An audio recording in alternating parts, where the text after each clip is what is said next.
In a quiet, picturesque town nestled between rolling hills and a tranquil river, there stood an old, ivy-covered Victorian house that was the talk of the town. It was a house that seemed to hold its own secrets, ones that whispered through the town's folklore. But what intrigued the townsfolk the most was not the house itself, but what lay within it. A seemingly innocuous doll that held a sinister secret. The doll had a name, Matilda, and it had once been a beloved companion to a little girl named Emily. Emily was an only child, and her parents doted on her. Matilda had been a birthday gift from her grandmother, a beautiful porcelain doll with rosy cheeks, golden curls, and a delicate lace dress. It was a doll that had enchanted Emily from the moment she laid eyes on it. Emily and Matilda were inseparable. The young girl confided in the doll, whispered secrets, and shared her dreams. She would often sit in the garden, cradling Matilda in her arms as they watched the sun dip below the horizon, casting a warm, golden glow over the town. However, as the years passed, strange occurrences began to unfold. Emily's parents noticed a change in their daughter. She became withdrawn, her once bright eyes now clouded with an unsettling darkness. Her laughter, once a melody that filled the house, became rare, replaced by eerie whispered conversations with Matilda. Emily's parents grew concerned.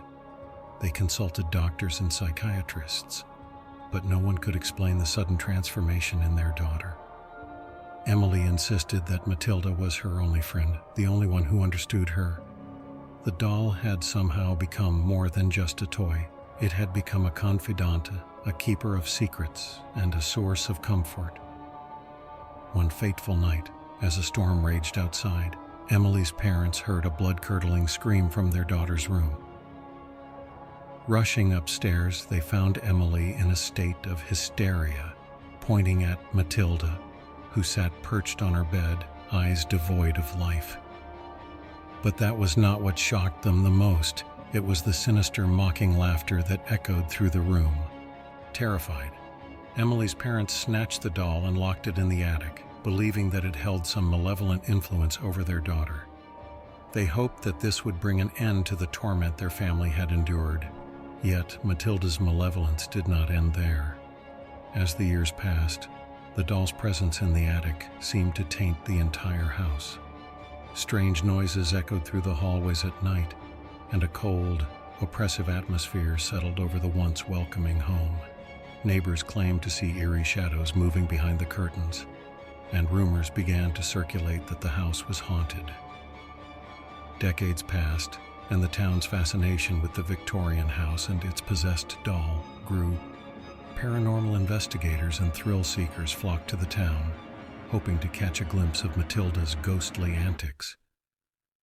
Some claimed to have seen the doll appear and disappear in different parts of the house, its eyes following them with an unblinking, malevolent stare. The house's owners, a young couple who had inherited it from Emily's family, were desperate to rid themselves of Matilda's curse. They contacted experts in the occult, who conducted seances and exorcisms in a futile attempt to cleanse the house. Yet Matilda's grip on the house and its inhabitants remained unyielding. One night, as the couple slept, they were awoken by the sound of a child's laughter echoing through the house. Terrified, they followed the eerie sound to the attic, where they discovered Matilda, once locked away, now sitting on a dusty shelf, her porcelain face contorted into a wicked grin. Desperation drove the couple to seek out the most renowned paranormal investigator in the country, a man named Professor Benjamin Hawthorne. With his team of experts, they delved into the mysteries surrounding Matilda and the Victorian house.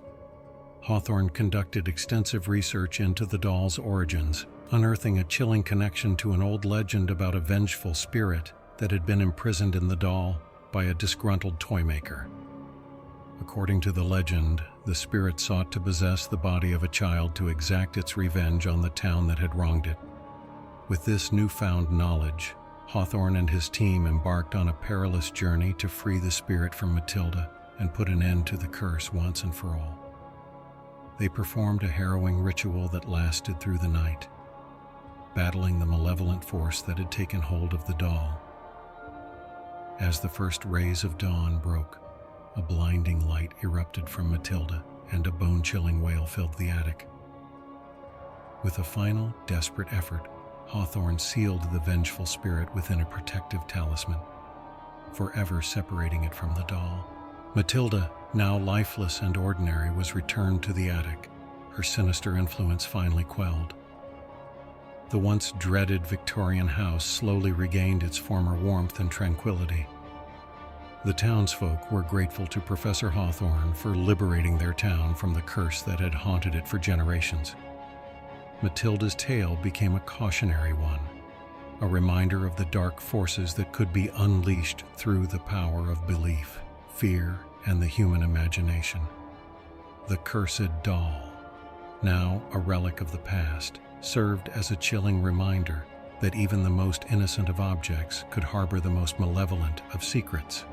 And so, the legend of Matilda, the possessed doll, faded into obscurity, buried deep within the annals of the town's history.